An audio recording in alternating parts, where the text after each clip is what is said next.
Assalamualaikum warahmatullahi wabarakatuh. Di sini perkenalkan nama saya Anissa Rohman, NPM 19.144 dari kelas E mata kuliah Hukum Asuransi. Di sini saya akan menjelaskan atau mempresentasikan hasil dari legal memorandum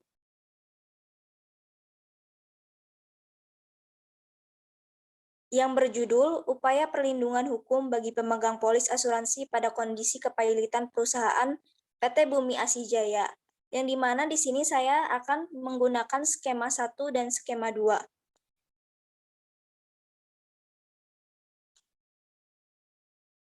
Di sini terdapat daftar isi yang dimana isi legal memorandum tersebut berisikan mengenai latar belakang pemilihan masalah hukum, legal issues, asumsi dan identifikasi fakta hukum, penelusuran dokumen atau aspek legal research, legal opinion, statement fakta, alat analisis, legal memorandum yang dimana di sini berisikan jawaban-jawaban dari identifikasi, lalu conclusion, dan rekomendasi.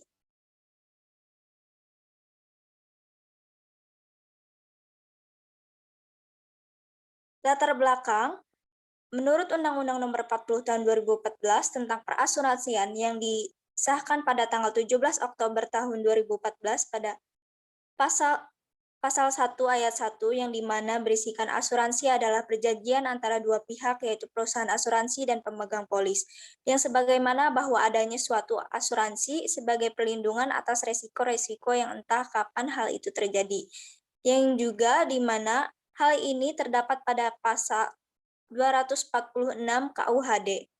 Maka, dengan adanya suatu pertanggungan yang mengikat dan dilakukan antara pihak penanggung dan tertanggung, maka timbullah sebuah perjanjian asuransi atau hubungan hukum yang sebagaimana hal tersebut mengakibatkan adanya suatu polis dalam bentuk akta dengan adanya polis tersebut sebagai alat bukti bahwa adanya suatu hubungan hukum yang dilakukan oleh para pihak yang dimana pihak penanggung dan pihak tertanggung.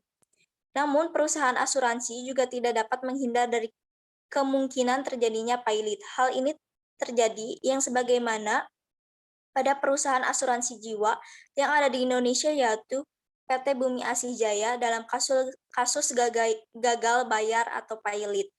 Terdapat masalah utama PT Bumi Asih Jaya yaitu yang diketahui tidak dapat membayar klaim asuransi kepada pemegang polis dengan tepat waktu yang sebagaimana hal ini terjadi akibat penurunan rasio kesehatan keuangan atau solvabilitas yang dimana solvabilitas tersebut sebesar 74,14%.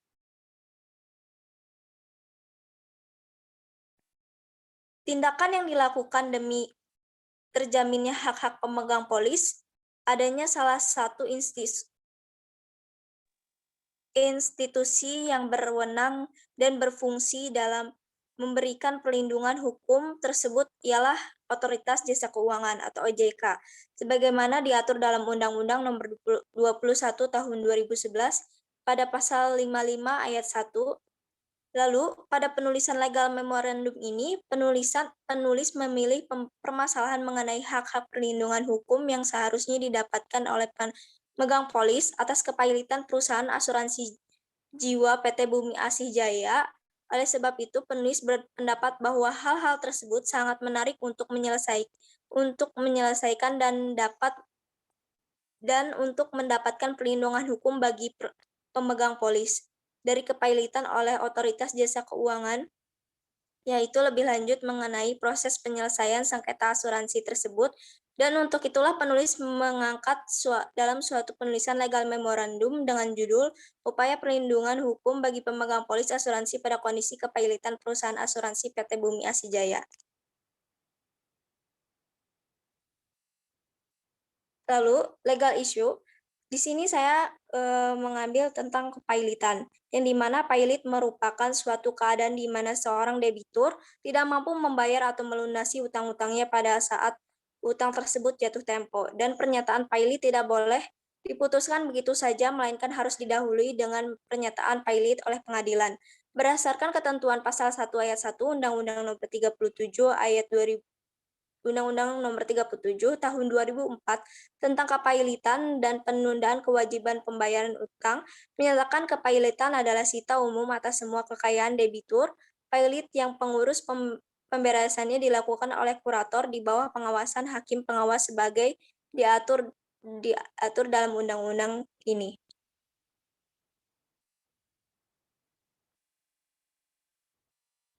Lalu, asumsi saya mengenai kasus PT Bumi Asih Jaya ini, yaitu pada kasus kepailitan ini, hak pemegang polis seharusnya berkedudukan sebagai kreditur yang didahulukan pemenuhan haknya, karena sesuai dengan konsekuensinya dari perjanjian asuransi bahwa pemenuhan hak dan kewajiban harus dilakukan dengan segera.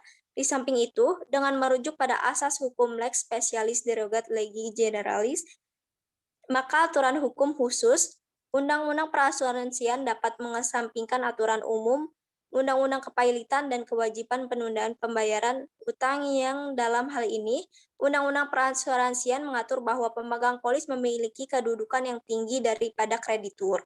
Dengan demikian, dalam pelaksanaan pembayaran utang terhadap pemegang polis harusnya didudukan sebagai kreditur preferen, dan akibat hukumnya adalah memperoleh pendahuluan pembayaran utang dalam kepailitan pertanggungjawaban itu wajib dilakukan karena sebelum terjadi kepailitan, pemegang polis dan perusahaan asuransi PT Asuransi Jiwa Bumi Asih Jaya telah melakukan perjanjian yang dituangkan dalam polis asuransi tersebut. Lalu, berdasarkan fakta-fakta hukum yang ada, saya mengambil identifikasi yang mewakili pemegang polis, yang dimana pertanyaan tersebut yaitu, yang pertama, apakah tindakan pemilikan PT Bumi Asih Jaya sudah tepat dilakukan untuk mendapatkan perlindungan hukum bagi pemegang polis asuransi? Yang kedua, bagaimana langkah-langkah yang harus ditempuh untuk mendapatkan hak pemegang polis atas terjadinya kepailitan pada PT Asuransi Bumi Asih Jaya? Yang ketiga yaitu bagaimana peran lembaga OJK akibat putusan kepailitan terhadap pemegang polis dan konsekuensi hukum bagi para kurator PT Bumi Asih Jaya tersebut.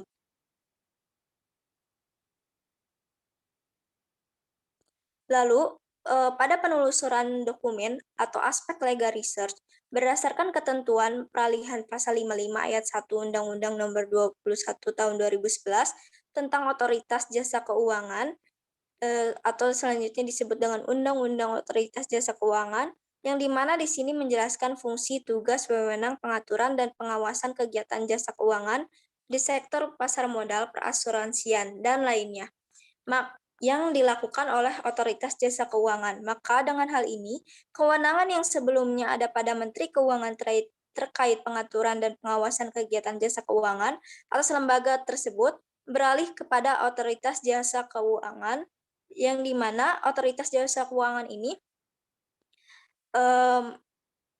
memberikan kewenangan untuk melindungi kepada kasus PT Bumi Asih Jaya, tepatnya kepada pemegang polis.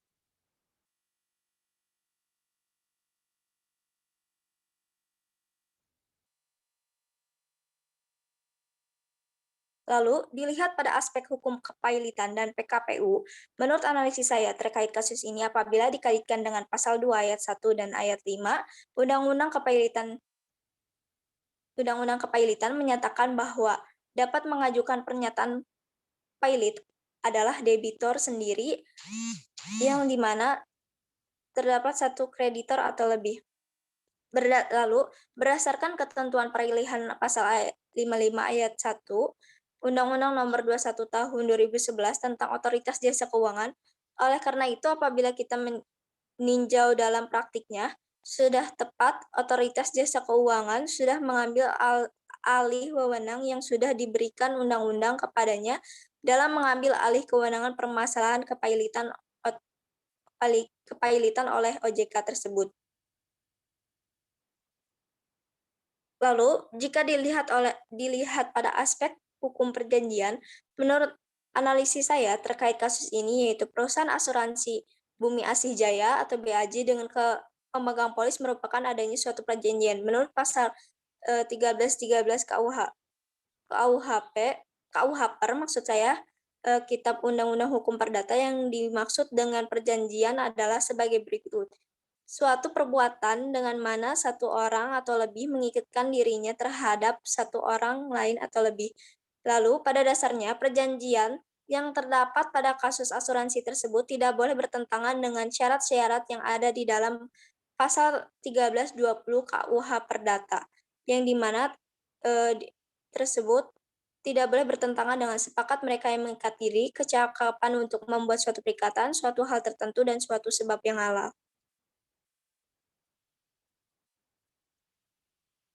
Lalu pada lanjutannya, untuk ketentuan polis asuransi jiwa menurut KUHD atau KUH Dagang yang disebutkan pada pasal 304 KUHD, maka pada hakikatnya selalu terdapat unsur yang ada dalam hukum perikatan pada setiap jenis perjanjian pada perjanjian asuransi.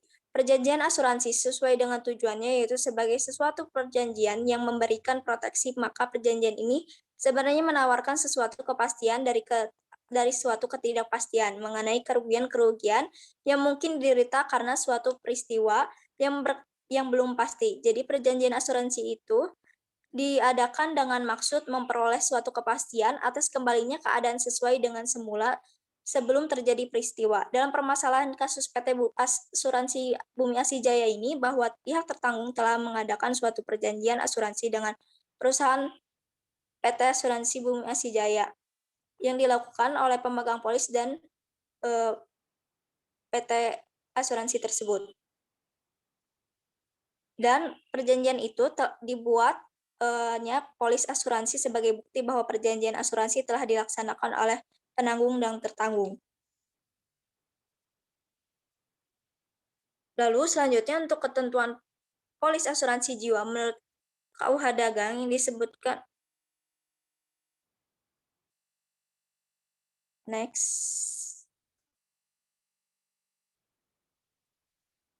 Lalu, pada aspek hukum perasuransian, menurut analisis saya terkait kasus ini yaitu berdasarkan pasal 50 ayat 1 Undang-Undang Perasuransian yang berwenang mengajukan permohonan pernyataan pilot terhadap perusahaan asuransi syariah, perusahaan reasuransi atau perusahaan reasuransi syariah adalah otoritas jasa keuangan. Pasal 51 ayat 1 Undang-Undang Perasuransian lebih lanjut menyatakan bahwa kreditur dapat menyatakan permohonan kepada otoritas jasa keuangan untuk mengajukan permohonan pilot terhadap debitur ke pengadilan, ya enggak? Lalu dilihat pada tupoksi OJK yang dimana setelah Undang-Undang Otoritas Jasa Keuangan lahir, maka fungsi tugas wewenang sebelumnya ada pada Menteri Keuangan terkait pengaturan pengawasan kegiatan keuangan atas lembaga-lembaga tersebut beralih kepada Otoritas Jasa Keuangan tersebut, termasuk kewenangan untuk mengajukan permohonan pernyataan pilot sebagaimana yang terdapat pada Pasal 2 ayat 5 Undang-Undang Kepailitan. Oleh karena itu, apabila kita meninjau dalam praktiknya sudah tepat karena otoritas jasa keuangan sudah mengambil wewenang yang sudah diberikan undang-undang kepadanya.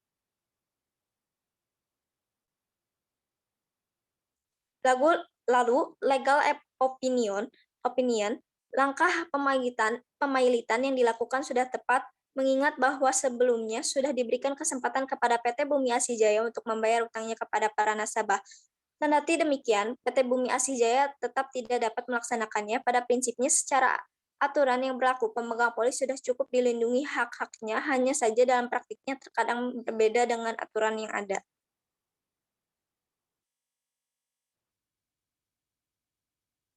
Lalu statement fakta, yang dimana permohonan ini berawal di tahun 2007, di mana PT Asuransi Jiwa Bumi Asijaya mengalami penurunan tingkat solvabilitas, lalu PT Asuransi Jiwa Bumi Asijaya mengalami penurunan rasio kesehatan keuangan sebesar 74,14% yang berasal dari laporan keuangan tahun 2007, di mana penurunan tersebut melanggar pasal 2 ayat 1 Keputusan Kementerian Keuangan nomor 424 KMK 06 tahun 2003 tentang kesehatan keuangan perusahaan asuransi dan perusahaan reasuransi.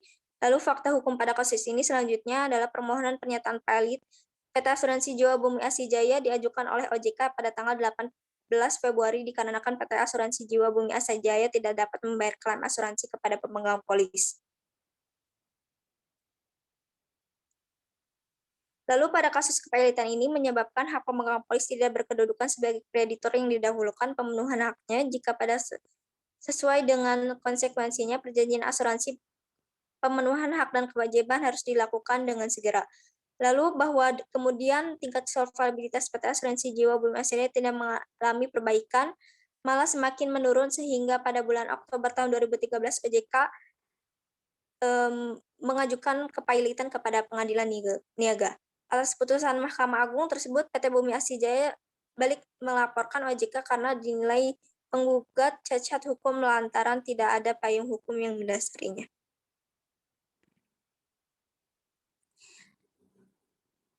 Lalu alat analisis, dengan menggunakan alat analisis konstruksi hukum yang sebagaimana bahwa konstruksi hukum ini adalah proses pemberian makna melalui penalaran logis, mengembangkan lebih lanjut teks undang-undang dengan tidak mengabaikan hukum sebagai suatu sistem dalam kasus kepailitan yang terjadi kepada PT Asuransi Bumi Asijaya ini menggunakan analisis argumentasi peranalogian atau analogi yang sebagaimana dalam menangani kasus ini menggunakan penalaran-penalaran yang cukup logis dalam penyelesaian kasus PT Bumi Asijaya yang berdasarkan dan mendasarkan terhadap undang-undang yang berlaku dan yang berkaitan terhadap permasalahan ini. Lalu legal memorandum, yang dimana legal memorandum ini berisikan jawaban-jawaban atas identifikasi, yang dimana yang pertanyaan pertama yang ini menjawab jika melihat pada perlindungan hukum bagi tertanggung menurut Undang-Undang Nomor 37 Tahun 2004 tentang kepailitan dan penundaan kewajiban pembayaran utang, dalam hal ini terjadi kepailitan pada perusahaan asuransi, tertanggung mendapatkan perlindungan hukum dari Undang-Undang Nomor 37 Tahun 2004 tentang kepailitan dan penundaan kewajiban pembayaran utang sebagaimana terdapat pada pasal 15, 16, 185 Undang-Undang Kepailitan dan PKPU. Pemegang polis tertanggung atau peserta memiliki posisi prioritas di dalam proses likuidasi perusahaan asuransi yang disebutkan dalam pasal 52 Undang-Undang Perasuransian.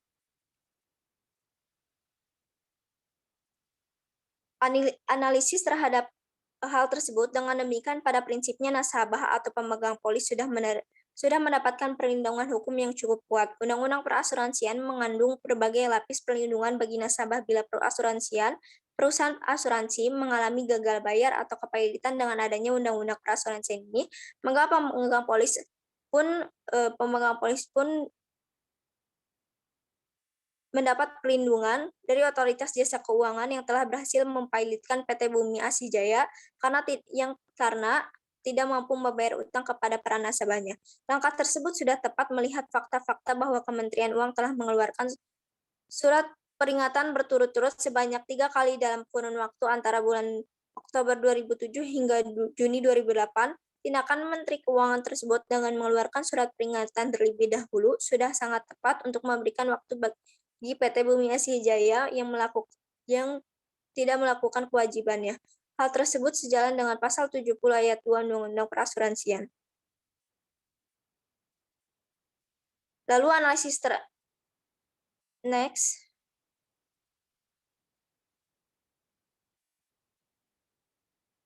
PT Bumi Asijaya tetap tidak memenuhi ketentuan tingkat solvabilitasnya sehingga harusnya diberikan sanksi pencabutan izin usaha sebagaimana diberikan oleh OJK pada tahun 2013. Selanjutnya pada tahun 2015 OJK mengajukan gugatan pailit yang pada akhirnya dikabulkan oleh Mahkamah Agung.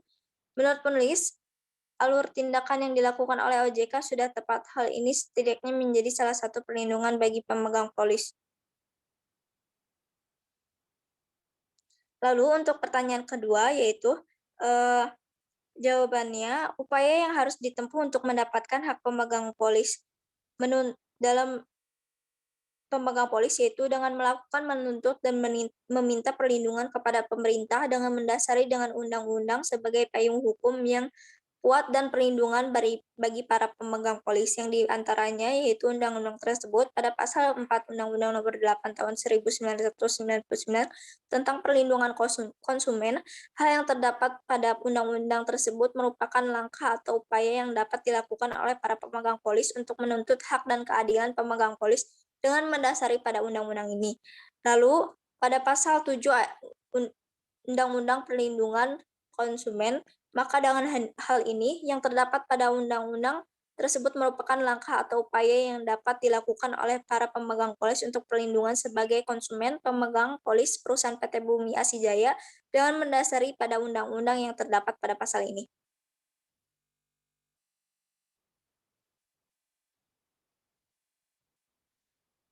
Dengan demikian, pada prinsipnya nasabah sudah memiliki perlindungan hukum yang cukup kuat. Undang-undang Perasuransian mengandung berbagai lapis perlindungan bagi nasabah bila perusahaan asuransi mengalami gagal bayar. Lapis pertama, dana jaminan yang wajib disesuaikan dengan perkembangan usaha tidak boleh digunakan atau dibebani dengan hak apapun yang hanya bisa dicarikan dengan OJK. Kedua, OJK dapat nonaktifkan direksi dan komisaris serta menetapkan pengelola statuter yang mengambil alih kepengurusan asuransi dalam hal perusahaan diperkara tidak mampu memenuhi kewajiban merupakan langkah-langkah atau upaya demi mendapatkan hak pemegang polis.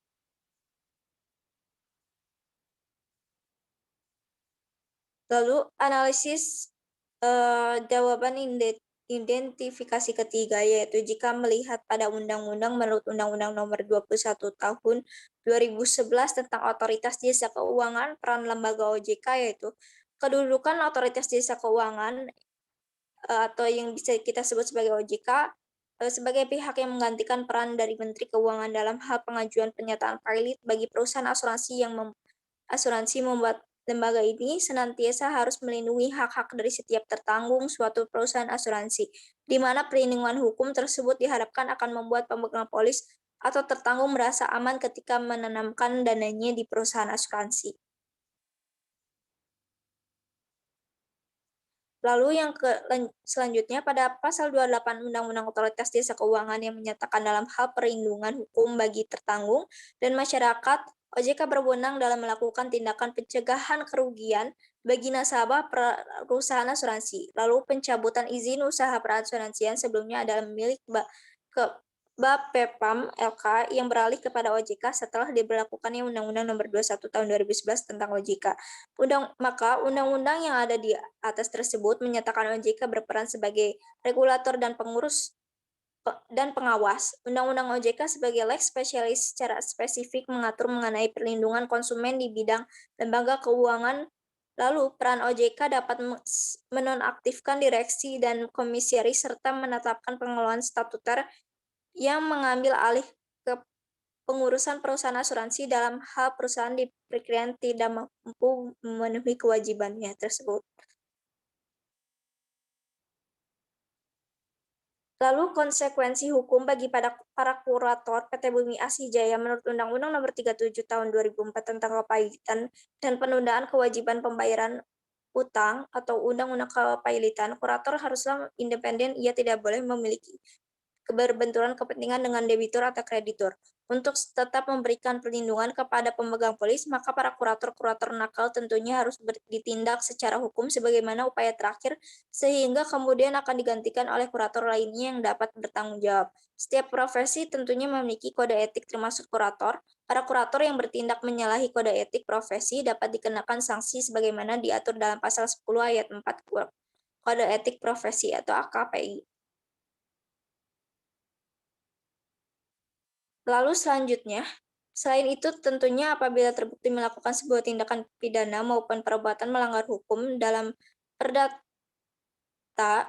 maksud saya pidana, maka kurator dapat dikenakan kedua hukum tersebut. Dalam kasus PT Bumi Asih Jaya ini, 3 kurator yang ada pada PT Bumi Asih Jaya tersebut dapat dikenakan pasal 372 KUHP.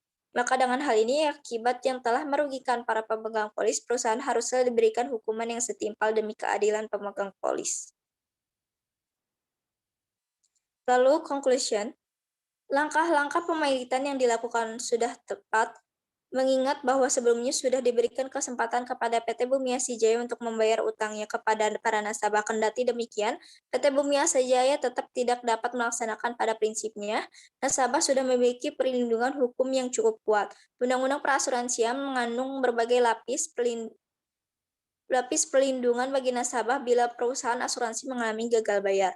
Lapis pertama, dana jaminan yang wajib disesuaikan dengan perkembangan usaha tidak boleh digunakan atau dibebani dengan hak apapun yang hanya dapat dicarikan oleh OJK, sanksi administrasi dari mulai peringatan tertulis, pembatasan kegiatan usaha, larangan untuk memasarkan produk asuransi hingga pemerintah, penambahan modal dan pemblokiran kekayaan perusahaan asuransi. Lalu seorang kurator haruslah independen, ia tidak boleh memiliki berbenturan kepentingan dengan debitur ataupun kreditur. Kurator juga memiliki kode etik profesi yang memiliki sanksi tegas.